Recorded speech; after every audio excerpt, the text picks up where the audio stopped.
আসসালামু আলাইকুম ভিউয়ার্স, আমি চলে আসছি নতুন একটা ব্লগ নিয়ে আপনাদের কাছে। তো আমি নান্দাল থেকে ময়মনসিংহ যাচ্ছি।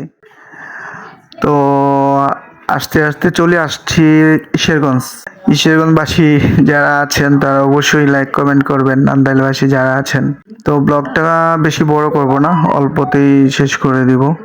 আর আমাদের দেশে বাসের দুরবস্থার যানজট, রাস্তাঘাট ভাঙাচোরা সব মিলিয়ে আমাদের বাসা থেকে কর্মস্থলে যাওয়ার পথটা পেরোতে আমাদের নানান রকম ঝুঁকি ঝামেলা পোহাতে হয়।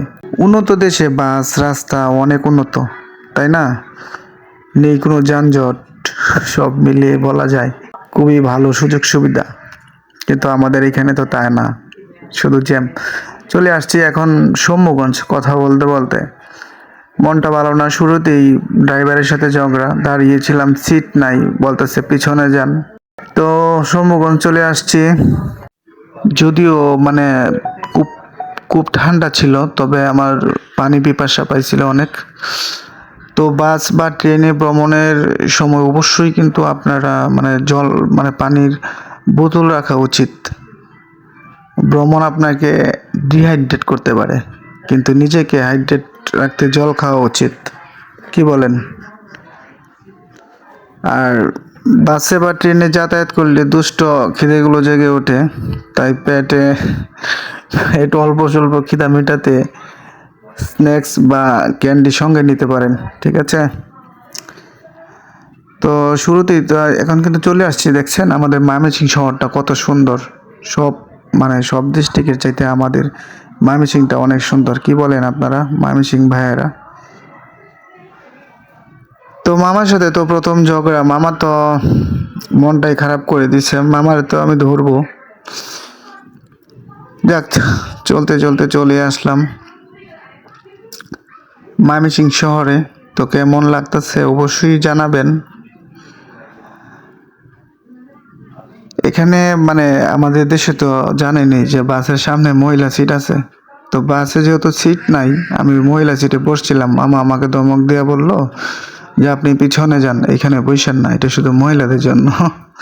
তাই আমার একটু রাগ হয় আর কি ড্রাইভারের প্রতি, ঠিক আছে? তো মনে মনে ভাবলাম, চালাও মামু, মামু তো ফিল্ডিং চালায়, মায়েদের সাথে কথা বলে। হ্যাঁ, আমি চলে আসলাম। তারপরে বাস থামার সঙ্গে সঙ্গে কিন্তু মামাকে বলছিলাম যে যে গাড়ি চালানোর সময় কথা বলা ঠিক না, যে কোনো সময় অঘটন ঘটতে পারে। আপনি যেভাবে মুড়ায় মানে মোড় নেওয়ার সময় প্যাসেঞ্জারের সাথে কথা বলছিলেন, এটা ঠিক না। হুম, আমি আপনার বিরুদ্ধে অভিযোগ করব। মামু কিঞ্চিত নড়িয়া বসিল এবং আমাকে দুঃখিত বলিল। আমিও মাফ করে দিলাম, প্রতিশোধ নেই নাই, কাটা দিয়া কাটা তুললাম, এই আর কি। তো এটা হচ্ছে আমাদের ময়মনসিংহ শহর। খুবই মানে ব্যস্ত একটা শহর, যেখানে পাটগুদাম মোড়, ব্রিজের মোড়ে চলে আসছি, দেখতেই পারতেছেন অনেক জ্যাম। এখানে সব সময় 24 আওয়ার্স জ্যাম জট লেগেই থাকে। ওকে, আল্লাহ হাফেজ, ভালো থাকেন।